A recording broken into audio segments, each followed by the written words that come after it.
आताची सर्वात मोठी न्यूज, एकनाथ शिंदेंची भाजपकडून कोंडी, आमची ऑफर स्वीकारा। राज्यात महायुतीला विधानसभा निवडणुकीत प्रचंड बहुमत मिळाल्यानंतरही सत्ता स्थापनेचा तिढा कायम आहे।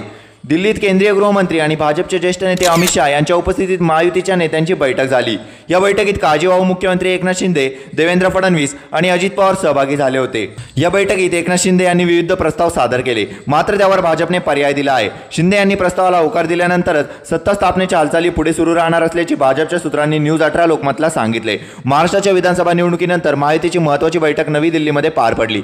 रात्री उशिरा एकनाथ शिंदे, अजित पवार, देवेंद्र फडणवीस यांची अमित शाह यांच्यासोबत तब्बल 2.5 तास बैठक झाली। या बैठकीला भाजपचे अध्यक्ष JP नड्डा उपस्थित होते। या बैठकीत मुख्यमंत्रीपद तसंच उपमुख्यमंत्रीपद आणि इतर महत्त्वाच्या खात्याबाबत चर्चा झाली। काळजीवाहू मुख्यमंत्री एकनाथ शिंदे यांनी केंद्रीय गृहमंत्री अमित शाह यांच्यासमोर शिवसेनेची भूमिका मांडली। एकनाथ शिंदे यांनी आपल्या शिवसेनेसाठी 12 मंत्रिपदाची अमित शाह यांच्याकडे मागणी केली। त्यासोबतच विधान परिषदेच्या सभापती पदाची देखील बैठकीत शिंदे यांच्याकडून मागणी करण्यात आली। त्याशिवाय गृहनगर विकास यासह महत्त्वाच्या खात्यांची मागणी एकनाथ शिंदे यांनी केल्याची सूत्रांनी दिली। पालकमंत्रीपद देताना देखील पक्षाचा योग्य सन्मान राखावा अशी विनंतीही शिंदेंनी अमित शहांना केली।